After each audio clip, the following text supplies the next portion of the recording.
They say a soldier never quits. But 4 years after leaving Afghanistan with crippling PTSD and $50,000 in medical debt, former Navy SEAL Ethan Cole had nearly quit on himself. He sought refuge in the quiet forests of Granite Falls, Washington, hoping to hide his failure and his immense German shepherd, Shadow. But the sanctuary ended when Calvin Thorne, the corrupt son of the mayor, decided Ethan was a threat. Cornered in a dark parking lot, facing 3 bullies and a raised fist, Ethan was completely alone. The chaos was about to overwhelm him, until a low, primal growl cut through the night. Shadow materialized, 90 pounds of loyal fury, standing between his partner and death. This is the moment the bully recognized the scar on the dog's shoulder, the physical proof of a secret act of cruelty that linked them all. What debt did this German shepherd truly owe the broken man who saved him? And what moral weight did the bully carry? Join us on American Kindness as we reveal how one veteran, ruined by debt and cruelty, finds redemption through the unconditional loyalty of his 4-legged brother. Tell us in the comments where you are watching from, and if you believe in second chances, type Amen for all those still fighting to heal. They say the mountains hold on to things. In Granite Falls, Washington, nestled deep in the damp, green embrace of the Cascade foothills, the mountains held onto Ethan Cole. At 42, Ethan carried the kind of weary posture that no amount of rest could fix. His face was rugged, carved by time and trauma, with a sparse salt and pepper beard that he kept trimmed more out of habit than vanity. Though the physical capability of a former Navy SEAL remained evident in his broad shoulders and hard hands, it was masked by a deep, relentless exhaustion. His eyes, once sharp and decisive, now held a permanent shadow, the unmistakable glaze of PTSD. He didn't live in Granite Falls. He merely occupied a space, a weathered cabin on the eastern edge of town, perpetually damp from the Pacific moisture. His current reality was defined by 2 things: the crushing weight of 5-figure medical debt and the silent, imposing presence of his partner, Shadow. Shadow was a 6-year-old German shepherd, a massive dog with a dense sable and tan coat, all muscle and quiet alertness. He wasn't just a pet. He was Ethan's former military working dog, MWD. He lay now by the cabin's rattling wood stove, his yellow-brown eyes fixed on Ethan with unwavering devotion. The most striking feature, apart from his size, was the severe, puckered scar running across his right shoulder, a constant, physical reminder of the life they both lost. Shadow was the only connection Ethan trusted, the only one who understood the silence that came before the storm. Ethan's routine was brutal and monochromatic: work, sleep, and avoiding the creditor's calls that pinged his burner phone. He found grudging employment at Ray's Auto Shop, a low-key garage on the outskirts of town. Ray Johnson, the owner, was a man in his late 60s, perpetually smelling of oil and pipe tobacco. Ray had the worn hands of a lifetime mechanic and a kind, pragmatic disposition. He was the epitome of the older, working-class American, and he didn't ask questions. He simply needed a trustworthy mechanic. And Ethan, despite his quiet intensity, was meticulously precise with an engine. "Morning, Cole," Ray greeted him one crisp Tuesday, peering over his reading glasses from beneath a heavy blue uniform shirt. "Got a truck for you. Big Ford F-250. Needs a full brake job. The kind of truck only an idiot buys new and immediately abuses." Ethan grunted a response, pulling on his nitrile gloves. Working with his hands grounded him, focusing the constant internal tremor that threatened to overwhelm him. The repetitive, logical nature of mechanics was a necessary counterpoint to the chaos stored in his mind. He was halfway through the job, knuckles scraped and sweat beading under the fluorescent lights, when the chaos found him anyway. The heavy bay door rattled open with an aggressive force that wasn't Ray. Standing silhouetted against the bright afternoon sun was Calvin Thorne. Calvin, in his mid-20s, was tall and broad-shouldered, radiating the aggressive confidence that came from never hearing the word no. He wore clean, expensive jeans and a designer jacket, his face clean-shaven and handsome, but his pale eyes held a patronizing glint. He was the son of Mayor Thorne, and in Granite Falls, that made him royalty. "Ray around?" Calvin's voice was loud, booming, echoing off the concrete walls. Ray emerged from the back office, wiping his hands. "Calvin, what can I do for you?" "That, Ray, is my spot," Calvin said, pointing past a gleaming black Ford Raptor parked outside the shop door, a truck that cost more than Ethan's lifetime of earnings. He was pointing at Ethan's battered matte green pickup. "That spot is always free for my clients. Your hired help is in my space." Ray frowned. "That's a public pull-off, Calvin. Always has been." Calvin offered a thin, entitled smile. "Maybe it was, but my father paved the access road for you last year. Call it an unwritten lease agreement. Now tell the tramp to move his heap." He gestured dismissively at Ethan, still working beneath the truck. Ethan slid out from under the F-250. He rose slowly to his full height, his gaze meeting Calvin's. For a moment, the temperature in the room dropped. Ethan's face was calm, betraying nothing, but the intensity in his eyes, the kind of look that had frozen enemies overseas, made Calvin falter slightly.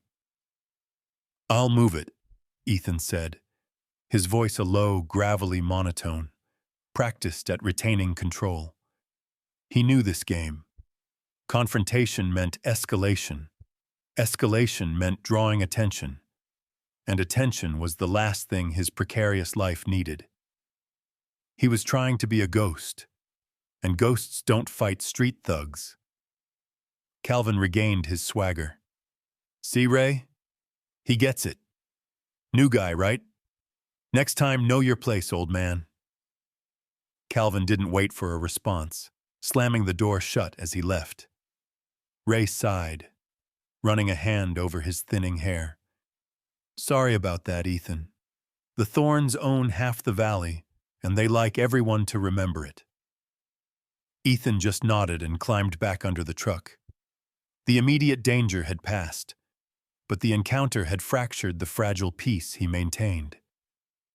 That evening, Shadow followed Ethan into the back of the cabin. Ethan rarely went near the old plywood desk. He opened the single locked drawer and pulled out the only document that truly mattered: the ledger. It wasn't just a list of debt. It was a physical manifestation of his failure.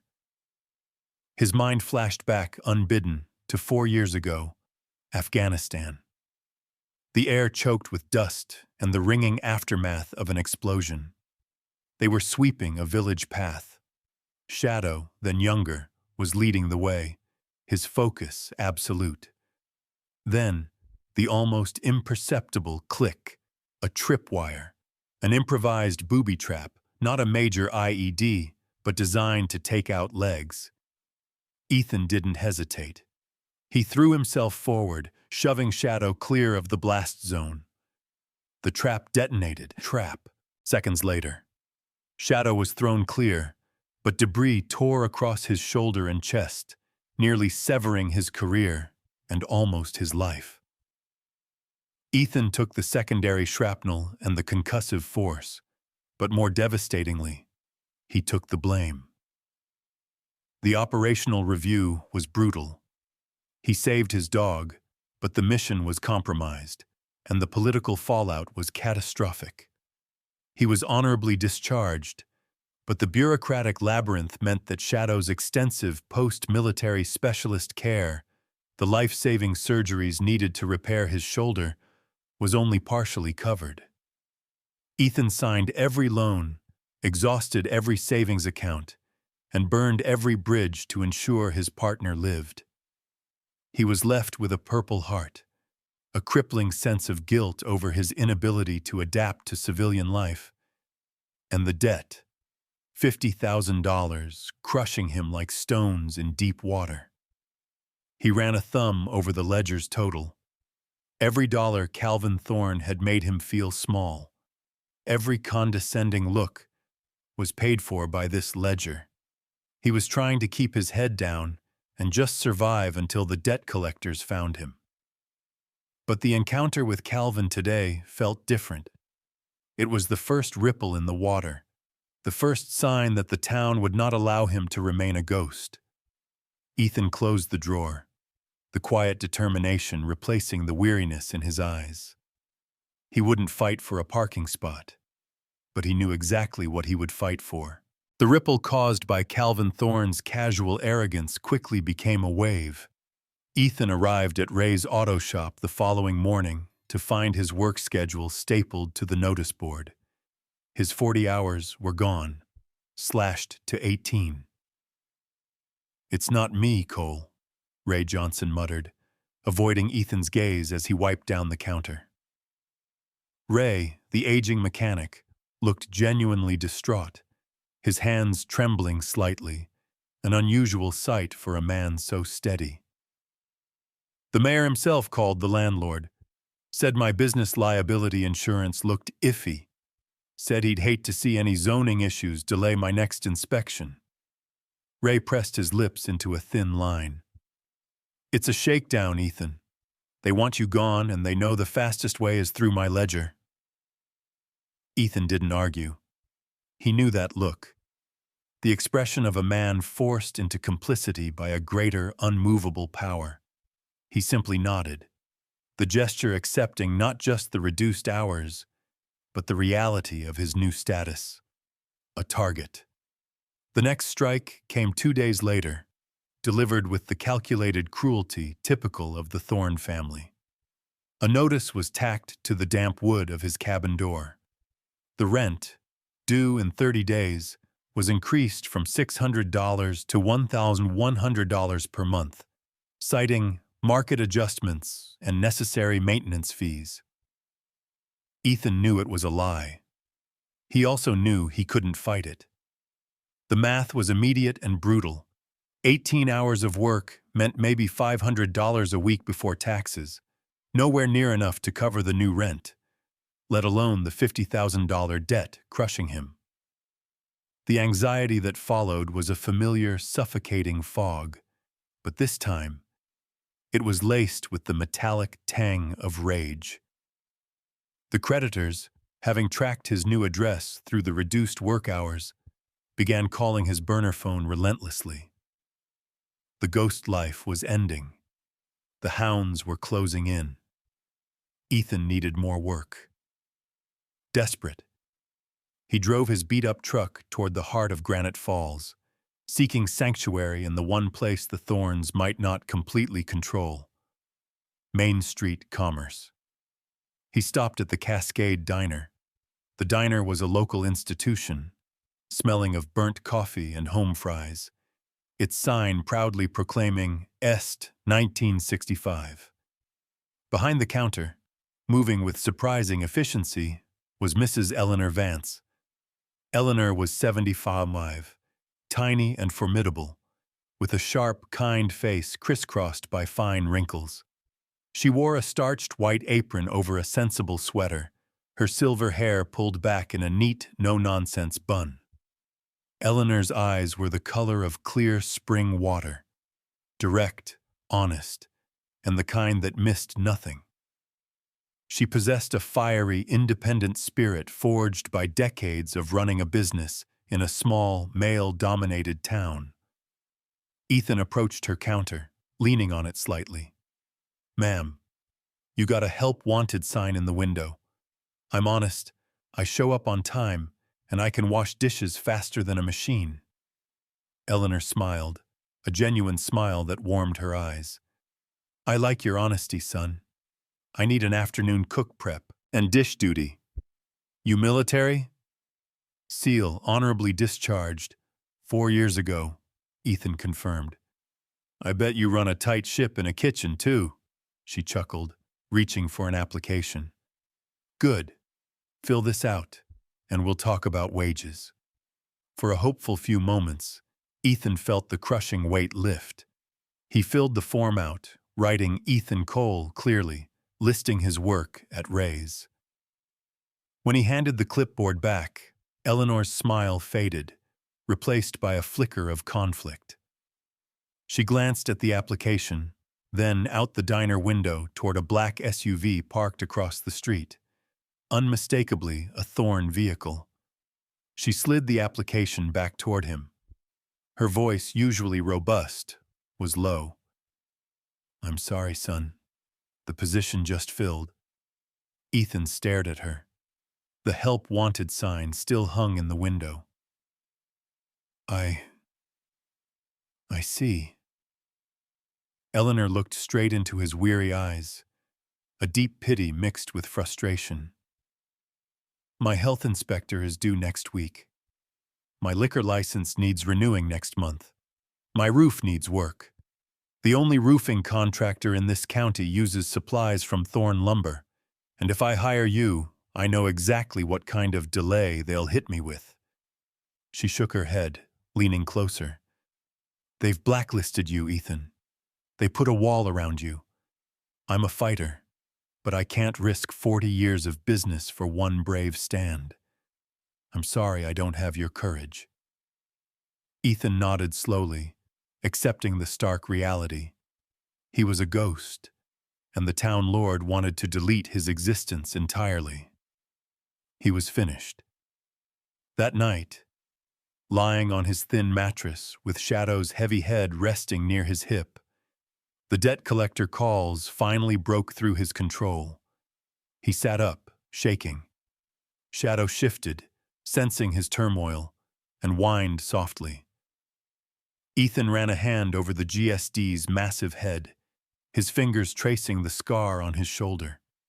The flashback hit, not of the sand and the IED that had taken his career, Chapter 1, but of a domestic, deep forest nightmare that had nearly taken Shadow's life again, adding the unpayable moral debt. It was 2 years after Afghanistan. Shadow was recovering from the shrapnel wounds and adjusting to civilian life, but the trauma made him reactive. Ethan was illegally rehabilitating him in the forests outside a remote military base, desperate to save his MWD from administrative euthanasia due to his unstable post-injury status. They were deep in the pines. The sun was low. Shadow, running ahead, suddenly let out a piercing, agonized yelp that cut Ethan to the core. Ethan found him quickly. Shadow wasn't hurt by a blast or a bullet this time. He was caught in an illegal, steel-jawed, leg-hold trap. The jaws had locked tight around his recovering shoulder, crushing the bone already weakened by the shrapnel from Afghanistan. Ethan's training vanished. He wasn't a SEAL. He was just a desperate man watching his partner bleed out. He worked frantically, prying the rusty steel with a small shovel he carried, tearing his own hands raw. Shadow, in unimaginable pain, whimpered but didn't bite. That night, Ethan drove Shadow 80 miles to a specialist civilian vet, lying and fabricating a story about a hunting accident. The costs for specialist surgery, cover-up fees, and rapid, discreet recovery were astronomical, compounding the debt from Afghanistan. The leg-hold trap hadn't just re-injured Shadow. It had forced Ethan to abandon the military system entirely and commit fully to the lie of their secret, isolated life. Ethan hadn't just signed a loan for Shadow's life. He had sold his soul to keep his partner out of a grave. That was the debt that truly crushed him. The moral ledger that recorded his failure to protect Shadow from an anonymous, domestic cruelty worse than war. He opened his eyes, the smell of pine and blood replaced by the familiar scent of the damp cabin. He was trembling. He looked down at the GSD.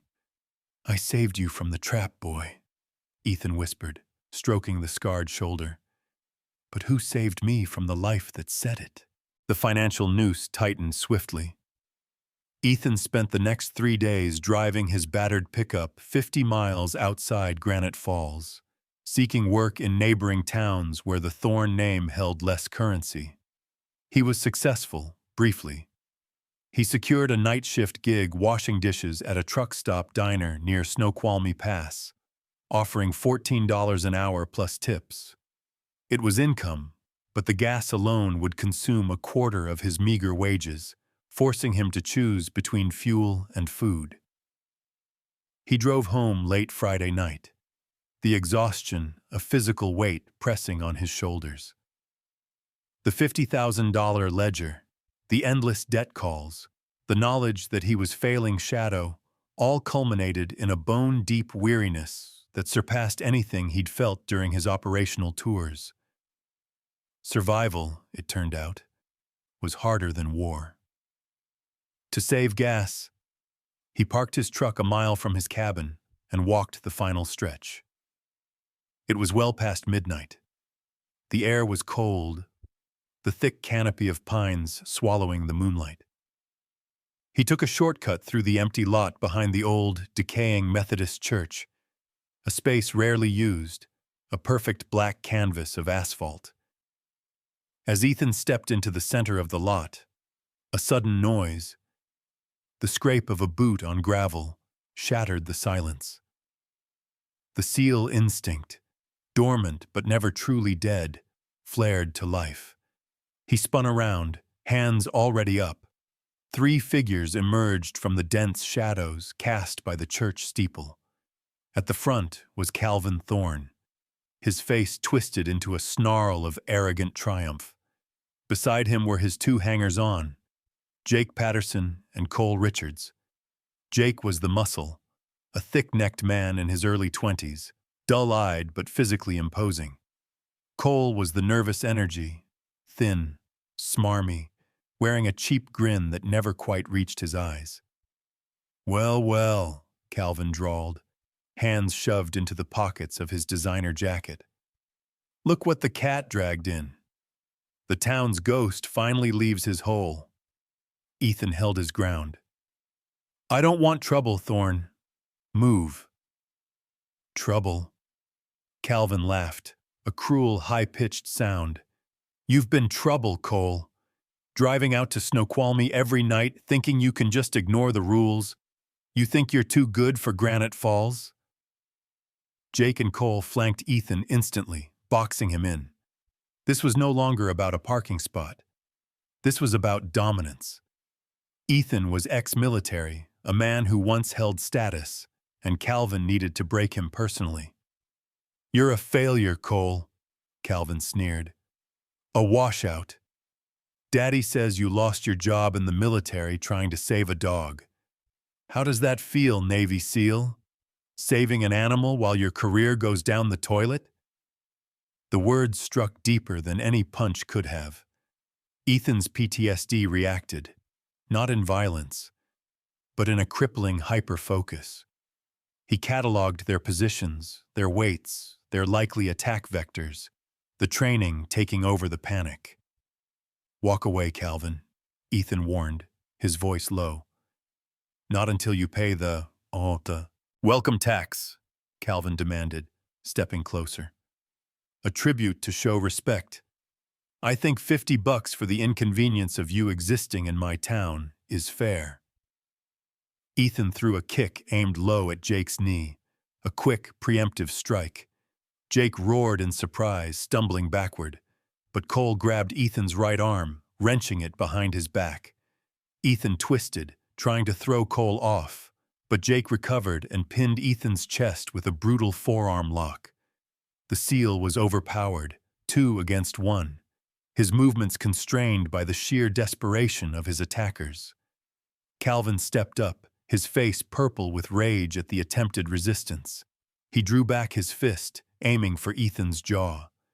This is it, Ethan thought, closing his eyes, bracing for the impact that would certainly lead to the end of his quiet survival. Then the world went silent. The sound wasn't loud, but it was primal. It started as a low, resonant rumble that rolled from the tree line 50 yards away, a noise that bypassed the ears and vibrated directly in the chest. A growl, deep, guttural, and absolutely lethal. Calvin Thorne froze, his fist suspended inches from Ethan's face. Jake and Cole released their holds, their movements slow and confused. Their eyes widened, tracking the source of the sound. 1 second. 2 seconds. The growl intensified, an escalating threat. 3 seconds. A massive shape detached itself from the gloom of the pines. 4 seconds. Shadow stepped into the faint ambient light of the parking lot. He wasn't running. He was advancing, deliberate and terrifying. A 90-pound German shepherd warrior, clad in dense muscle and sable fur. His hackles were fully raised, transforming his profile into something mythic. His yellow-brown eyes were locked onto Calvin with cold, predatory focus. Shadow stopped 10 feet away. He was positioned perfectly, standing exactly between Ethan and the trio of thugs. The severe, puckered scar on his right shoulder, usually hidden beneath his thick coat, was starkly visible in the tension of his posture. "Holy, that's that dog," Jake whispered, scrambling backward. "It's not a dog, you idiot," Calvin stammered, his swagger entirely evaporated. "That's a K9, a killer." Shadow advanced 2 more steps. His lips pulled back, revealing teeth that were not friendly, but functional, designed to crush. The growl became a promise of violence. Calvin began to backpedal, desperate. "Get away! Get your dog away from me, Cole!" Ethan, pushing himself up, felt Shadow's presence like a shield. He felt the pure, focused intent of his partner. Shadow didn't attack. He executed a perfect tactical maneuver, circling wide, forcing Calvin to pivot, keeping him off balance, the psychological pressure mounting. When Calvin stumbled against a low brick planter, Shadow moved in, his snout inches from Calvin's leg. The GSD snapped his jaws, a warning shot, the sound echoing like a gunshot. Wetness spread down Calvin's jeans. He wasn't crying, but he was breaking. "Please, stay back," Calvin sobbed, raising his hands, his phone clattering to the asphalt. His face was a mask of raw terror. As Shadow prepared to end the encounter, advancing one final, deliberate step, a horrifying realization hit Calvin. His eyes darted past the dog's menacing snout to the scar on its shoulder, the distinct, severe pucker of healed, damaged tissue. "Oh God, no!" Calvin gasped, the sound thin and desperate. He wasn't looking at Ethan. He was looking at the dog's wound. It's you." Ethan stepped forward, confused. "What are you talking about, Thorne?" Calvin collapsed onto his knees, his attention fixed on Shadow's scarred shoulder. The confession spilled out, a toxic river of guilt and fear. 2 years ago, I was trapping in the National Forest section, by the old quarry trail. My father told me I couldn't use the steel traps, but I didn't care. I wanted the pelts, I wanted the rush. I put out 3 right next to the reservation line. Illegal, everywhere. Calvin choked on the words, staring at the scar. One morning, I checked the traps, and I saw him. He pointed a shaking finger at Shadow. He was caught, in the big steel jaw, right on the shoulder. bleeding out. I knew I couldn't report it. My father would have murdered me for using the steel, so I left him. I told my friends I pulled the trap empty. I just left him there to die slowly. The air left Ethan's lungs in a silent whoosh. The moral ledger, the agonizing rescue, the $50,000 in compounded debt, the need to lie and hide their entire existence. The identity of the anonymous domestic cruelty had just been named. Calvin Thorne was the reason Shadow had nearly died in agony the second time. The reason Ethan was financially and emotionally ruined. The reason Ethan had been running was staring him in the face. Shadow, sensing the shift in Ethan's demeanor, lowered his head slightly, his eyes still fixed on Calvin, the growl now a constant vibrating threat. Ethan felt the wave of absolute fury, but it wasn't his own. It was his partner's.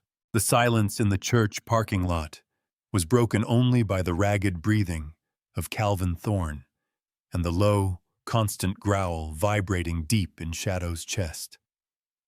Ethan stood over the kneeling man, the truth of the past 2 years, the agonizing rescue, the compounding debt, the forced isolation, all crystallized into the name, Calvin Thorne.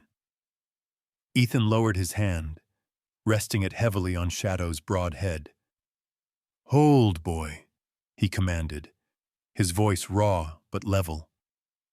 Shadow obeyed instantly, the growl fading to a deep, wary rumble, his amber eyes still locked on Calvin. Ethan turned his attention fully to Calvin. The bully was gone, replaced by a terrified young man staring at the living, breathing consequence of his cruelty. Suddenly, headlights swept across the pavement, followed by the sound of tires crunching gravel.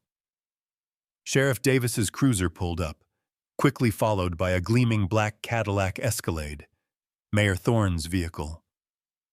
Sheriff Marcus Davis stepped out first.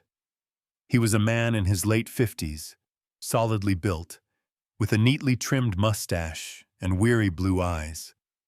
Davis wore a tan uniform that looked perpetually pressed, but his posture often betrayed the weariness of a man serving a corrupt system.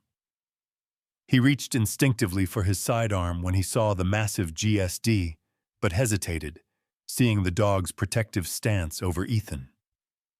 Mayor Wallace Thorne emerged from the Escalade, impeccably dressed in a bespoke suit, even late on a Friday night. He was an imposing figure, heavy-set, with slicked-back silver hair and a face dominated by a furious, controlling arrogance. "Bradley Calvin Thorne, what in God's name is happening here?" the mayor thundered, ignoring Ethan completely. Sheriff Davis stepped between them. "Mayor, step back! Mr. Cole, what's the situation?" "The situation, Sheriff, is assault," Ethan said, gesturing to his scraped arm and the 2 frightened lackeys, Jake and Cole, who were now backing toward the mayor's SUV. "And attempted extortion. But that's the short story." Mayor Thorne pushed past the sheriff, his face red with indignation. "This veteran has clearly lost control of his attack dog, Wallace. He's menacing my son. Davis, tranquilize that animal and arrest this man for aggressive behavior." Calvin, still on his knees, looked up at his father, his eyes glassy. "No, Dad, stop." He scrambled to his feet, unsteady. "I assaulted him, me and Jake and Cole. We jumped him, and he knows. He knows about the trap." The word trap hung in the cold night air. The mayor's expression hardened from anger to cold, desperate calculation. "What trap is he talking about, Bradley?" the mayor hissed privately. Calvin ignored him, turning to Ethan, the confession tearing from him in a rush of shame. "I'm sorry, Cole. For the parking spot. For the shakedown. For the trap. 2 years ago, I I put it out in the national forest. I was hunting pelts illegally, and when I saw the dog caught, already bleeding, I left him. I knew my grandfather would kill me for using the steel. I left him to die. Just then, 2 more vehicles pulled into the lot.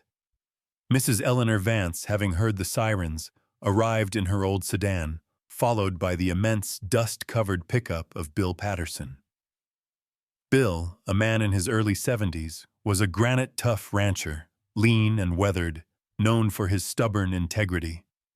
He wore faded overalls and a baseball cap, and he moved with the slow, deliberate confidence of a man who understood mountains and men.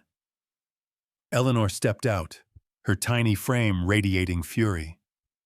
"Wallace Thorne, stop this now! We heard every word. You stop protecting this bully and start listening to this boom." Bill Patterson walked up beside Ethan, his presence immediately lending weight to Ethan's position. "The whole town's watching, Thorne. We're tired of your brand of justice. You want to make this about a dog or about a clear assault on a veteran?" Surrounded, the mayor's political control began to crumble. Sheriff Davis, seeing the public backlash and the sincerity of Calvin's confession, looked at Ethan, notebook in hand. "Mr. Cole, do you want to press charges for the assault and extortion?" Ethan looked from the shattered Calvin to the defiant mayor, then to Shadow, who leaned slightly against his leg. He saw not a victory, but a path toward breaking the cycle. "No, Sheriff," Ethan said quietly. "I want him to get help, real help, not jail time his daddy pays off. Therapy, rehab for whatever makes him do this." He looked directly at Calvin. "And I want him to leave Granite Falls, forever. I want to promise you'll never see me or my dog again." Calvin nodded frantically, tears streaming down his face. "Yes, I promise. I'll go today. Anything." Ethan then turned his steady gaze to Mayor Thorne. "You call Ray Johnson. You restore my full hours and double my pay for the weeks I lost. You call the landlord and drop the rent to the original $600. You put the word out. Leave me and Shadow alone, permanently." Mayor Thorne looked defeated, his face pale beneath the streetlights. With the sheriff and half the town watching, he swallowed his pride. "Done," he bit out, his voice laced with bitter promise. Shadow, as if understanding the war was over, walked back to the tree line and disappeared. Ethan finally allowed himself to breathe. The crisis was averted, the threat neutralized. A fragile sense of peace settled over the next few days. Ethan's rent was restored, and Ray sheepishly welcomed him back to a full work schedule. Mrs. Eleanor started leaving plates of warm biscuits on his cabin porch. But the peace was short-lived. 3 mornings later, just as the sun crested the Cascades, Ethan found Shadow missing from his usual spot by the stove. He ran outside, calling his name.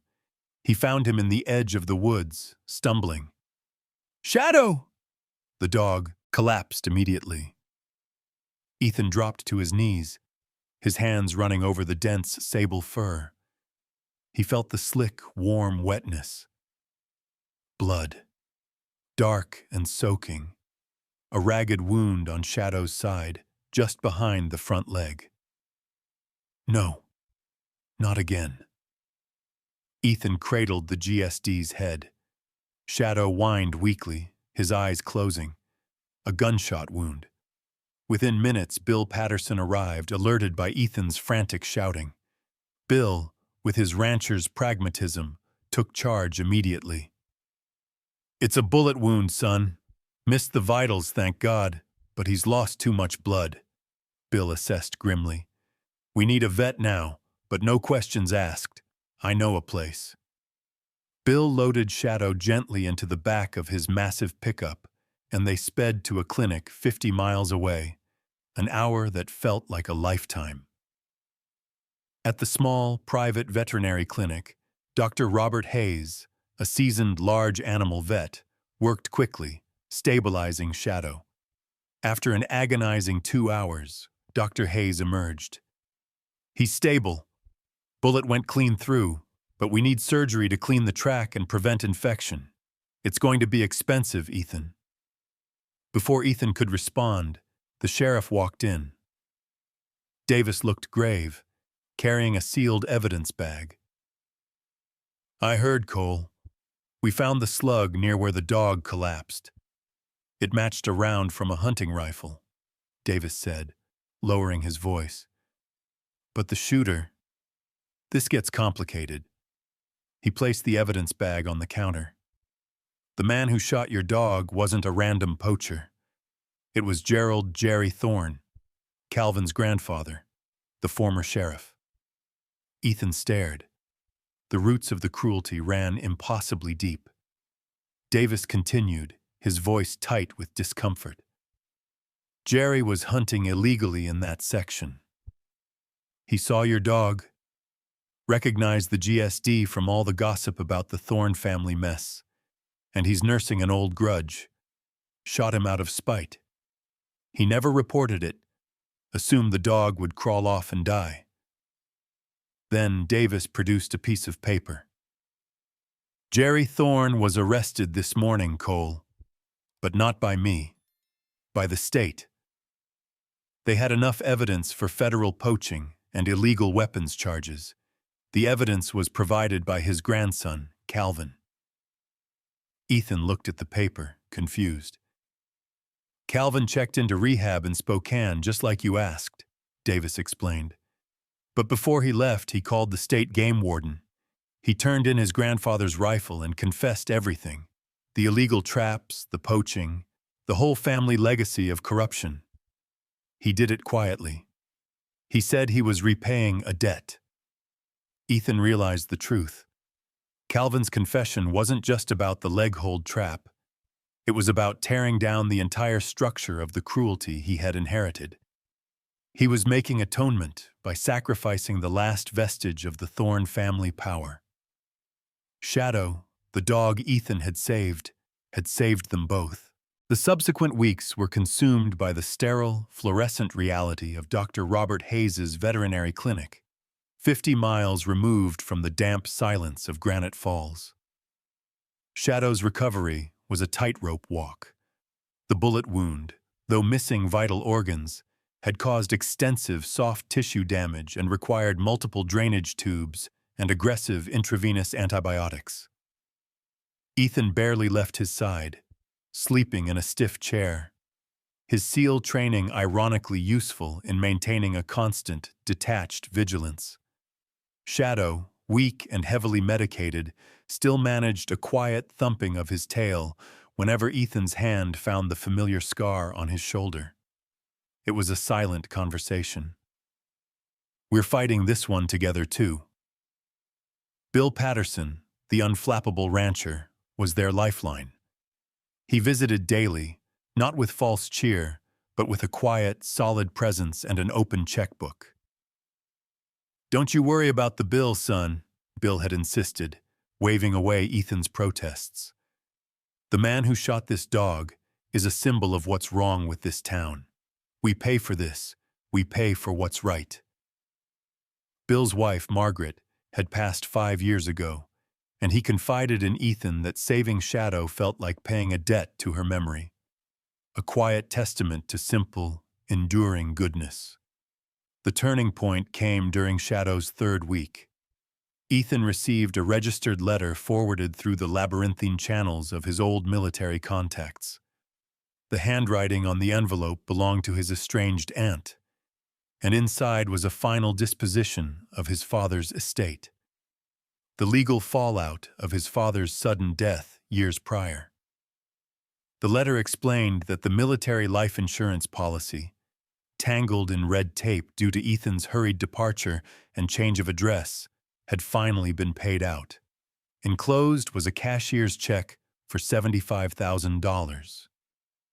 The debt, the absolute horror of the $50,000 medical ledger that had crushed him for years was finally, definitively neutralized. Ethan stared at the check, not with joy, but with the hollow, dizzying relief of a man who had been drowning for years and suddenly found solid ground. He paid Dr. Hayes's bill in full, the balance of the debt now reduced to 0. Ethan returned to Granite Falls a changed man. The debt, the greatest leverage the Thorns had over him, was gone. Shadow, fully mended but sporting a new, neat scar to complement the old one, followed him everywhere, moving with renewed vitality. Ethan sat with Ray Johnson and made an offer Ray couldn't refuse. Using the remaining insurance money, Ethan bought Ray's auto shop outright. Ray, weary and ready for retirement, accepted with a grateful handshake. Within 6 months, the dusty garage was transformed. It became the new Sentinel Canine Center.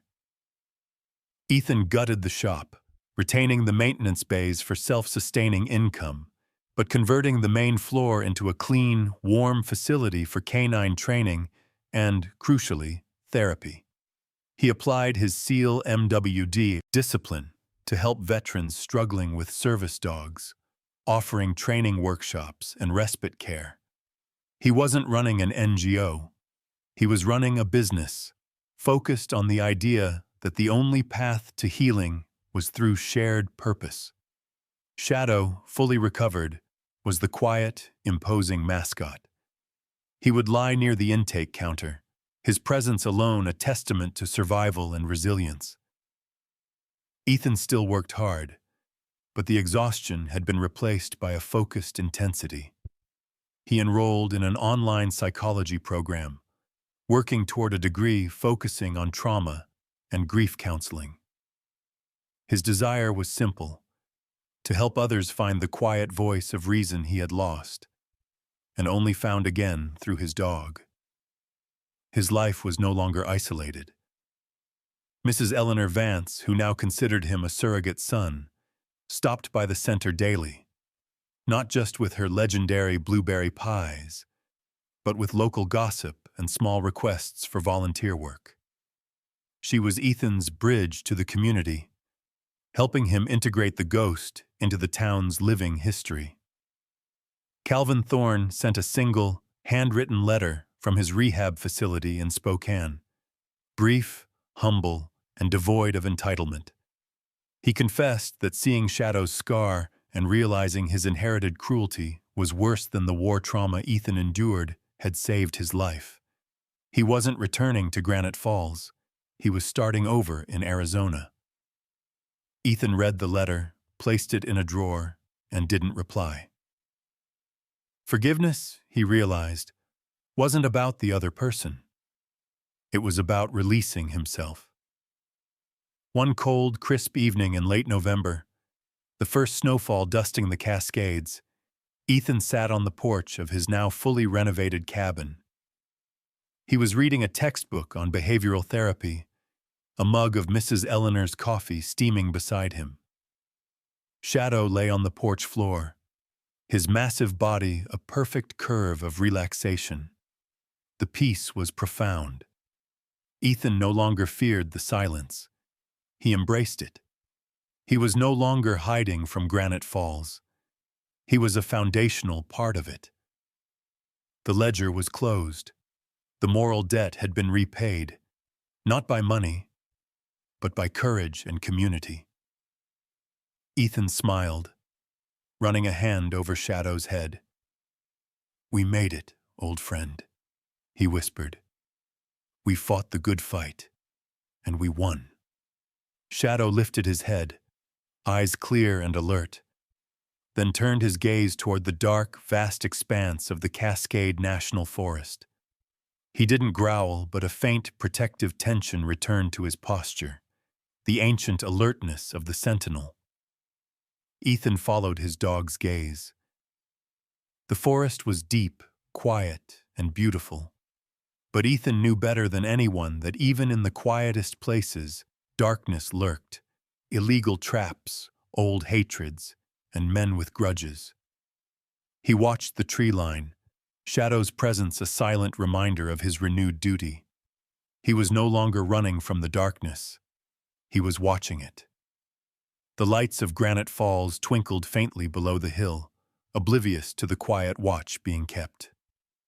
Ethan watched the blackness, then glanced back at Shadow, the only living thing that shared his burden and his peace. The past was finally settled, but the fight for the future, the defense of his quiet, earned happiness, had just begun. And they were ready, always ready.